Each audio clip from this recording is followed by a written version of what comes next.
What is up, guys? RIZKY here. Welcome back to the channel. Welcome back to the vlog. Now, we are back at the listening comprehension assignment 8. So, here we go again. Without any further ado, let's get started. Assignment 8. The first one. Here, part 1, completing tasks. Okay, now there are two persons they talking about soup. Let's go. Thought. Okay, so Sarah, I see you eat soup every day at work. Why are you eating soup every day? Sarah, that's because I love to cook soup. So you make the soup? Yes, it's very easy to make. So you cook it and then you just bring it to work every day? Yeah, I just make a lot on Monday and then I bring it to work every day of the week. Oh, nice. So how do you make the soup? What's your secret?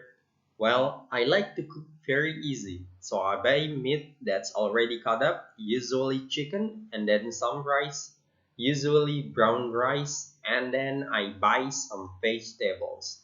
So after I bought the ingredients, I chop them up and I put them all together in water until boils and add some seasoning. Okay, so you say the water boils. So as soon as the water boils, that's when you put in all the ingredients. Yes, that's right. So you don't put in the ingredients before the water boils? No, I guess it's just easier to add salt and pepper, maybe some garlic, and depending on the type of soup, either either maybe some soy sauce or lemon juice. Okay, do you put in the flavoring after you put in the ingredients or before you put in the ingredients? Maybe after, but usually right about all at the same time. Okay, so I just put everything in at one time. And then after you cook the soup, do you put the soup in the refrigerator or do you let it sit outside? I usually eat some right then and I also put it in the containers for the week. But I let it sit in the containers out on the counter for a while for it to cool before I put in the refrigerator. Alright, and so you don't put in the refrigerator until it is cool? Until it's about room temperature. Okay, nice. And then how do you heat it up? Do you heat it up in the pot or do you heat it up in the microwave? In the microwave, it's the easiest. Yeah, nice. So you make enough for 5 meals? Maybe sometimes, if I think I will get tired of eating it during the week, then maybe I'll just make enough for 3 or 4 meals. But if it's some kind that I think is really delicious and I know I want to eat it every day, then I'll make a lot. Well, if that happens, when you make the soup, you can make it for 6 or 7 and give me a bowl. Okay, I'll do that next time. Oh, great. Thanks. Let's move on. Second part or part 2 answering questions. Number 1. When is Steve going out with Jennifer? When is Steve going out with Jennifer? The answer this coming Saturday night. Number 2. Where is the movie theater? The inn downtown near hospital. Second building on the right next to the church. Okay. Number 3. What is the favorite restaurant and why does the restaurant become favorite? The Pink Flamingo because it serves excellent Spanish food. Number 4. Where is the location of the favorite restaurant? Just before the river on the left side. I'm so sorry. Okay, let's continue. Number 5 is retelling. Okay, A man asked his friend Rennie about the location of a movie theater because he wants to date his friend Jennifer. First, she told him to drive down First Street going west across the river. No, I mean going west across the river.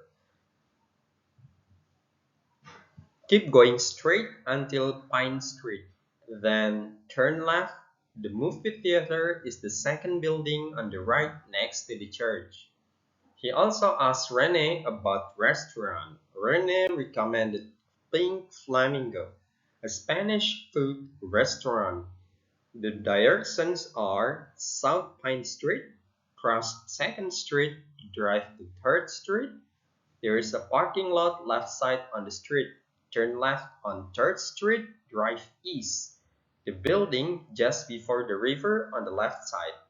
It's open weekdays from 10:30 a.m. until 11:30 p.m., but it stays open until midnight on weekends.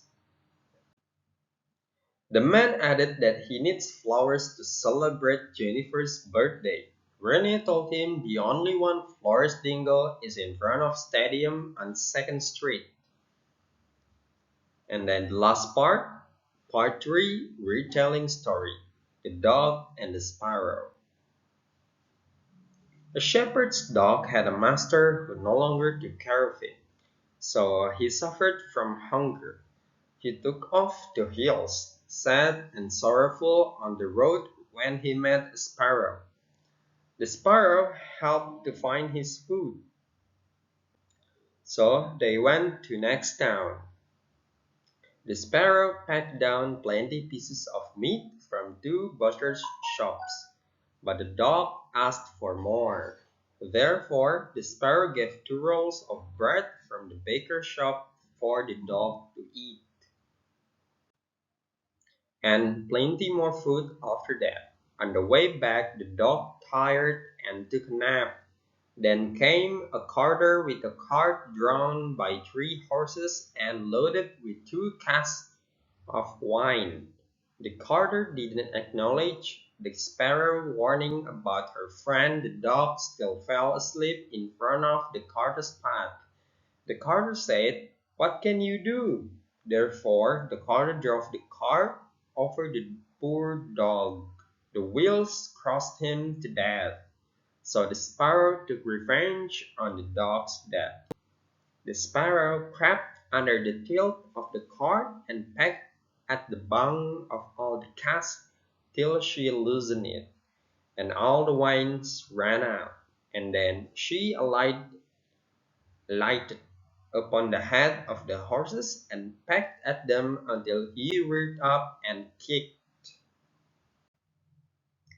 When the carter saw this, he drew out his hatchet and aimed at the sparrow, meaning to kill her. But she flew away, and the blows fell upon the 3 horses' heads that they fell down dead. And then the carter was forced at last to leave his cart behind him. When he arrived at home, he said to his wife, "My wine is all spilled." My apology. "And my horses all 3 dead."